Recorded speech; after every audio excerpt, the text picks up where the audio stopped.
Hi everyone. इस video में हम बात करते हैं बॉक्स शेडो की।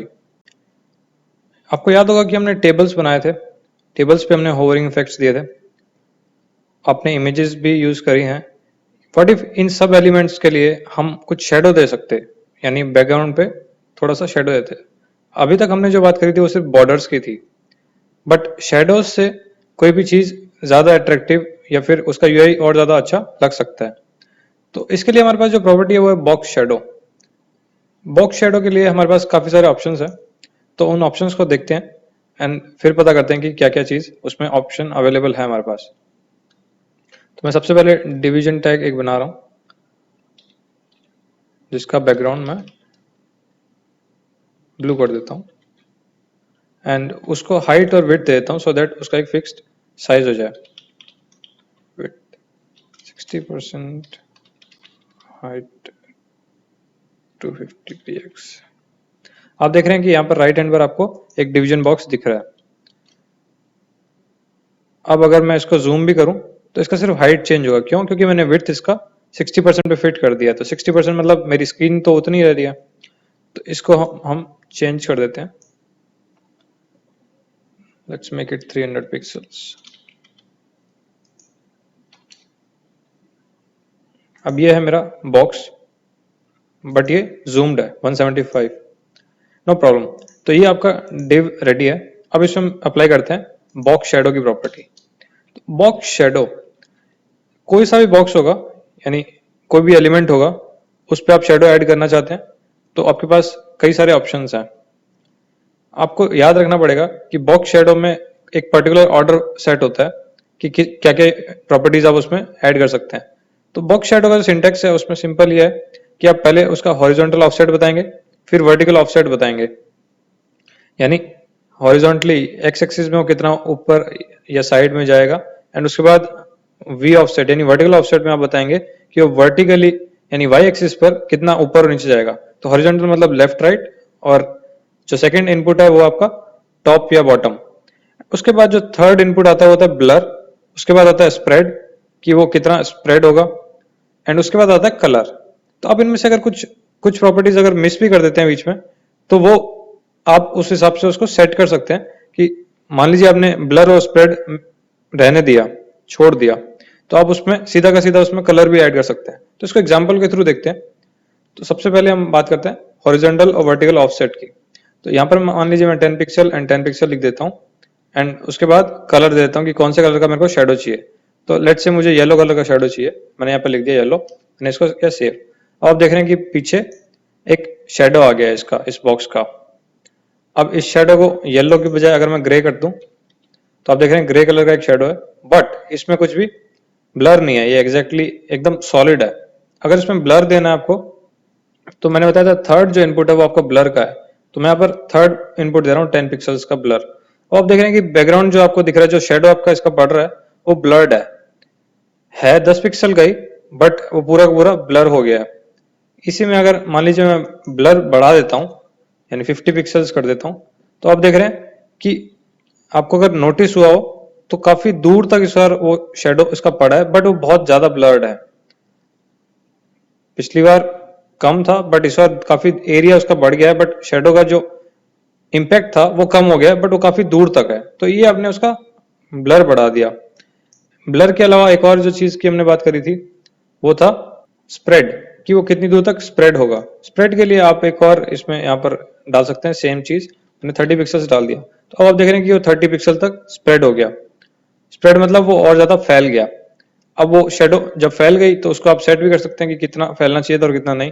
तो आपको ये चार जो एलिमेंट्स हैं, ये जो चार पैरामीटर्स आपने डाले हैं, जो आपके डिस्टेंस हैं, वो चारों को आप जितना मर्जी आप चेंज करना चाहें कर सकते हैं। एंड ब्राउजर भी आपको ये फीचर अवेलेबल करता है कि आपको उसको किस तरीके से चेंज करना है। तो आप यहाँ पर भी आप डायरेक्टली देख सकते हैं कि आपको उसमें क्या चेंज करना है। आप जब यहाँ पर देखेंगे बॉक्स शेडो यहाँ पर लिखा हुआ है ब्राउजर में, तो यहाँ पर एक बटन है शेडो एडिटर करके। शेडो एडिटर जब आप खोलते हैं तो आपको दिखेगा कि उसमें क्या चीज एग्जैक्टली आपको चेंज करनी है, किस टाइप का शेडो चाहिए, आउटसेट या इनसेट। हाँ, आपके पास कलर के बाद उसमें मेंशन कर सकते हैं आपके आपको बॉक्स के बाहर शेडो बनानी है या बॉक्स के अंदर शेडो बनानी है, तो आउटसेट या इनसेट सेट कर सकते हैं। एंड आप देख रहे हैं यहाँ पर चार इनपुट्स हैं, X offset, Y offset, blur और स्प्रेड। तो आपको जिस भी डायरेक्शन में मतलब आपको शेडो दिखानी है, आप उसको यहाँ से सेट कर सकते हैं। तो उसके आपका एक्स और वाई सेट हो जाएगा। उसके अलावा आपके पास ब्लर सेट करने का ऑप्शन है। ब्लर आपको सेट करना है तो आप बता सकते हैं कितना ज्यादा ब्लर आपको चाहिए। आपको जितना कम ब्लर करेंगे उतना आपका कलर सॉलिड होता जाएगा। तो ये मैंने 7 पिक्सल्स कर दिया। स्प्रेड जितना आप उसको दूर तक बढ़ाना चाहते हैं हम इसको कम कर देते हैं। तो अभी एक अच्छा शेडो इफेक्ट आ गया है 5, 9 और 7, 4 के साथ। तो ये एक तरीके से आपने शेडो इसमें दे दिया। कलर आपको इसमें चेंज करना है तो कर सकते हैं, बट शेडो में इतने ही आपके पास पैरामीटर्स हैं। एंड इस तरीके से आप किसी भी बॉक्स में शेडो ऐड कर सकते हैं। शेडो के बाद हम एक और एडवांस सीएसएस के फंक्शन की बात करेंगे या प्रॉपर्टी की। उस प्रॉपर्टी का नाम है ट्रांसफॉर्म। ट्रांसफॉर्म जो प्रॉपर्टी है वो बहुत ही अमेजिंग प्रॉपर्टी है एंड आपको अंदाजा भी नहीं आप इसके साथ क्या क्या कर सकते हैं। ट्रांसफॉर्म प्रॉपर्टी से आप चीजें मूव कर सकते हैं, यानी उसकी पोजीशनिंग मूव कर सकते हैं, उसको स्केल कर सकते हैं, यानी उसको जूम करके दिखा सकते हैं या फिर श्रिंक करके दिखा सकते हैं। उसको आप रोटेट कर सकते हैं 2D में भी और 3D में भी, यानी दो एक्सिस तो आपको दिखती है हॉरिजॉन्टल वर्टिकल, बट आपको 3D स्पेस में वो रोटेट हो जाए। तो चलिए हम उसके साथ भी थोड़ा प्ले अलोंग करते हैं। मैं सर बॉक्स शेडो इसमें रिमूव कर रहा हूँ एंड अब मैं ऐड कर रहा हूँ ट्रांसफॉर्म प्रॉपर्टी। ट्रांसफॉर्म प्रॉपर्टी में आपके पास जो फंक्शंस हैं वो एग्जैक्टली वही हैं जिनको हम उनको बोलते हैं इंग्लिश में। ट्रांसफॉर्म प्रॉपर्टी में आपके पास फंक्शंस कुछ इस तरीके से हैं। सबसे पहले तो ट्रांसलेट एक फंक्शन है। ट्रांसलेट के अंदर आपको वैल्यूज डालनी होंगी कि कितना ट्रांसलेट करना है, यानी एक्स में और कितना वाई में। तो अगर मैं यहाँ पर 10 पिक्सल्स डाल दूं, कॉमा लगाकर 15 पिक्सल्स यहाँ डाल दूं, सेव कर दूं, तो आप देख रहे हैं कि वो थोड़ा सा मूव कर गया राइट हैंड की ओर। तो वो ट्रांसलेट हो गया, यानी मूव हो गया 10 पिक्सल्स राइट में एंड 15 पिक्सल्स बॉटम। अगर मैं इसको और बढ़ा दूं तो आप देख रहे हैं ये ट्रांसफॉर्म और हो गया, वो नीचे आ गया फिर से। इस तरीके से आपने ट्रांसलेट कर दिया। ट्रांसलेट अगर आपको 3D में करना है तो उसके लिए फंक्शन है ट्रांसलेट 3D। अब आप इसको 3 एक्सिस में ट्रांसलेट कर सकते हैं। अब अगर मैं इसमें Z भी डाल दूं, एक्स वाई की बात तो हम कर रहे थे, अब Z की बात कर दूं तो मैं 30 पिक्सल्स को Z में कर रहा हूं। अब आपको ये पता नहीं चलेगा कि मैंने एक्चुअल में इसको ट्रांसलेट किया, बट ये 3D में भी 30 पिक्सल्स आगे आ गया। अब वो किस तरीके से आया, इसके लिए आपको 3D स्क्रीन चाहिए होगी जिसमें आप देख सकें। तो ट्रांसलेट 3D इतना कुछ इफेक्ट आप देख नहीं सकते इसको, अनलेस आप एक वीडियो बना रहे हो या फिर ऐसा कुछ हो जो आपको 3D में दिखा सके। आपके पास वो स्क्रीन भी उस तरीके से होनी चाहिए। तो ये हुआ ट्रांसलेट का। ट्रांसलेट में आपके पास अगर आपको मान लीजिए दोनों एक्सिस आपको ट्रांसलेट नहीं करनी है, क्योंकि ट्रांसलेट जो फंक्शन है उसमें 2 इनपुट आपको डालने पड़ते हैं, एक्स और वाई। बट व्हाट इफ आपको सिर्फ एक ही डायरेक्शन में मूव करना है, तो आप ट्रांसलेट एक्स भी यूज कर सकते हैं एंड ट्रांसलेट वाई भी यूज कर सकते हैं। ट्रांसलेट वाई अगर आप डालेंगे तो सिर्फ और सिर्फ वो वर्टिकली वो ट्रांसलेट होगा, यानी 20 पिक्सल्स अब ये नीचे आ गया। अगर मैं इसको -20 कर दूं तो ये उल्टा चला जाएगा। आप देख रहे हैं थोड़ा सा कट गया ऊपर का पार्ट। तो ये ट्रांसलेट वाई है। ट्रांसलेट के बाद हम बात करते हैं स्केल फंक्शंस की। स्केल जो फंक्शन है उससे आप इसको जूम या जूम आउट कर सकते हैं।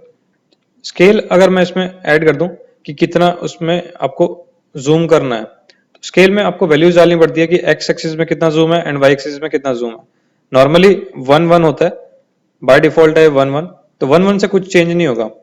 बट अगर आप इसमें 1 के अलावा कुछ वैल्यूज डाल दें, यानी 1.5 डाल दिया, तो आप देख रहे हैं कि वाई एक्सिस में वो बड़ा हो गया है, वो जूम हो गया है, 50% एक्स्ट्रा उसमें ऐड हो गया है। यहां पर अगर मैं स्केल में -0.8 डाल दूं तो आप देख रहे हैं वो श्रिंक हो गया। और तो इस तरीके से आप इसको जूम और जूम आउट कर सकते हैं स्केल प्रॉपर्टी यूज करके।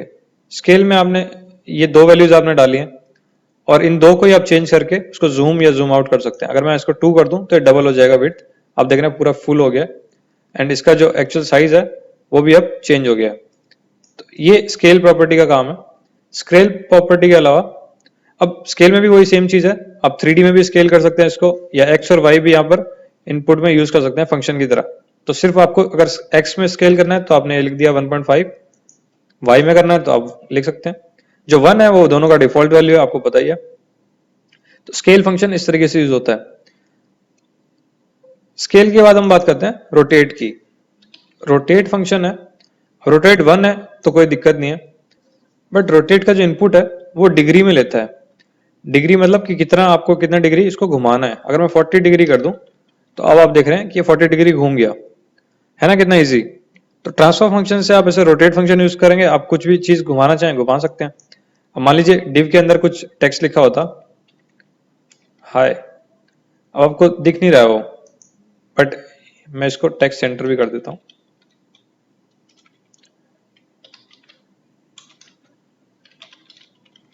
अब मेरा टेक्स्ट सेंटर में आ गया, बट मुझे सेंटर में टेक्स्ट दिख नहीं रहा है कि है कहां। ये मेरा हाई यहां लिखा हुआ है, इसका कलर भी चेंज कर देते हैं। आपको हाई लिखा हुआ दिख रहा है यहां पर।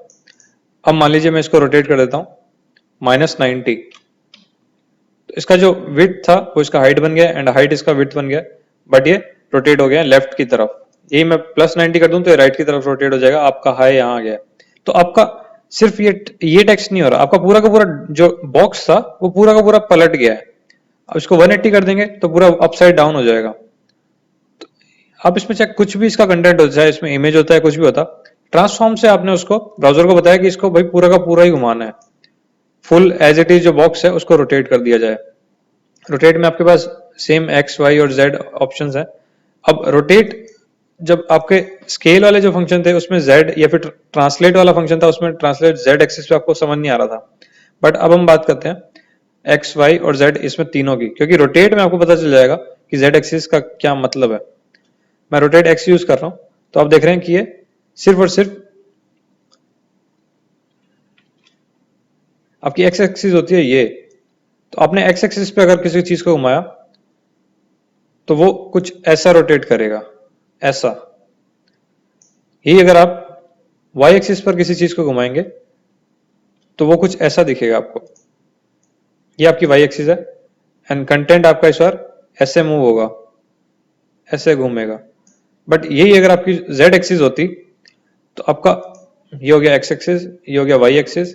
जेड एक्सिस को आप कुछ मान लीजिए कि बाहर निकलती हुई चीज है, तो ये बाहर आ रहा है और ये आपका एलिमेंट अंदर जा रहा है स्क्रीन के अंदर डेप्थ में। तो जेड एक्सिस में आपका जो एलिमेंट होगा वो कुछ इस तरीके से घूमेगा, ये आपका रोटेशन है। तो इसको हम समझते हैं एग्जांपल के तौर पर। मैं यहां पर डाल देता हूं 30 डिग्री, तो आपने देखा कि एक्स पर 30 डिग्री ये घूम गया है, बट कैसे घुमा, ये श्रिंक हो गया। क्यों? क्योंकि ये अंदर की तरफ जा रहा है, इसका जो हाई वाला पार्ट है ये अंदर की तरफ घुस गया स्क्रीन में, क्योंकि एक्स एक्सिस पर जब आप उसको घुमाएंगे तो ये कुछ ऐसा दिखेगा। वाई पर अगर आप घुमाते हैं तो आप देखेंगे कि ये इस बार चेंज हो गया है साइज, क्योंकि ये वर्टिकल वाले एक्सिस पर थोड़ा सा घूम गया, यानी कुछ पार्ट इसका जेड के अंदर यानी अंदर चला गया उसमें स्क्रीन के। सेम ऐसी जेड का जो पार्ट है वो रोटेशन जो होगा, अब आप देख रहे हैं कि ये जेड एक्सिस पर रोटेट कर गया है। तो आपको जो भी आपको एंगल सही लगे एंड जो भी एक्सिस पे आपको घुमाना है, आप इन तीनों को यूज करके घुमा सकते हैं। एंड इससे आप कई सारे इफेक्ट्स बना सकते हैं, कई सारे शेप्स बना सकते हैं। अब आप ये भी कर सकते हैं कि मान लीजिए ट्रांसफॉर्म प्रॉपर्टी जो है वो आप होवर पे दे दें, तो उससे एक बढ़िया सा इफेक्ट दिखा सकते हैं आपकी भाई कुछ हुआ है टेक्स्ट पर, एंड उसको आप रिपीट करा सकते हैं कि जैसे ही होवर हटे वापस वो नॉर्मल पे आ जाए। तो ये तरीके से आप रोटेट फंक्शन या कोई से भी ट्रांसफॉर्म के अंदर जितने भी ऑप्शन है वो यूज कर सकते हैं। एक और आपके पास ऑप्शन है स्क्यू का। स्क्यू, अब उसको स्क्यू का मतलब है कि किसी भी उसके दो पॉइंट्स को लेकर किसी दो पॉइंट्स में कन्वर्ट करना, यानी उसका पूरा शेप ही चेंज कर देना। अब स्क्यू का एग्जैक्ट मतलब आप जब उसको वर्किंग देखेंगे तब आप समझ जाएंगे, बट उसके वर्ड्स में एक्सप्लेन करना बहुत ज्यादा मुश्किल है। तो स्क्यू में आपको एंगल चाहिए, या तो एक्स वाला एंगल चाहिए या फिर वाई वाला, या फिर दोनों चाहिए। अब मैंने एक एंगल इसमें डाला तो 30 डिग्री स्क्यू हो गया, यानी टेढ़ा बन गया, स्क्वायर का पैरेललोग्राम बन गया। बट स्क्यू में आपको दो एंगल चाहिए होते हैं, तो मैं यहाँ पर 40 डिग्री डाल रहा हूँ। अब आप देख रहे हैं कि वो दो एंगल्स का यूज करके शेप पूरी की पूरी चेंज हो गई है। अब इसको आप y और x को किसी को भी बढ़ाते जाएंगे तो वो चेंज होता जाएगा। अब मान लीजिए मैं इसको सिर्फ x को चेंज कर रहा हूँ, तो ये मेरा 30 डिग्री घूमा है, ये मेरा 35 डिग्री घूमा है। आप देख रहे हैं कि वो लेफ्ट की तरफ और टिल्ट होता जा रहा है। अब मैं इसको अगर 45 कर दूं तो आप देख रहे हैं और घूम गया है, तो ये स्क्यू कर रहा है, यानी बॉक्स पूरा स्क्यू हो गया। एंड 80 डिग्री कर दूं तो बहुत ज्यादा ही हो जाएगा, आप देख रहे हैं पूरा का पूरा टेढ़ा घूम गया है। तो इसको रोटेशन नहीं कह सकते, ये अलग प्रॉपर्टी है एंड आपको डिफरेंस में पता चल ही रहा होगा। सेम यही चीज अगर मैं y के साथ करूं, स्क्यू y, जब मैंने इसको 8 डिग्री जब स्क्यू किया तो आप देख रहे हैं कि इसका जो लेफ्ट वाला जो पोर्शन है वो एज इट इज उधर ही था, बट इसके जो राइट वाले जो पॉइंट्स हैं वो नीचे चेंज हो गए, 8 डिग्री पर वो घूम गए हैं। तो एजेस को पूरा शिफ्ट करने के लिए एक पर्टिकुलर एंगल पर स्क्यू फंक्शन हम यूज करते हैं। दोनों अगर मैं इसको चेंज करूं 8 डिग्री एंड देन 10 डिग्रीज, तो आप इसको समझ रहे हैं कि ये किस तरीके से स्क्यू काम कर रहा है। तो ये आपका transform function. And next video में हम बात करते हैं कुछ इमेज के फिल्टर्स की। Thank you.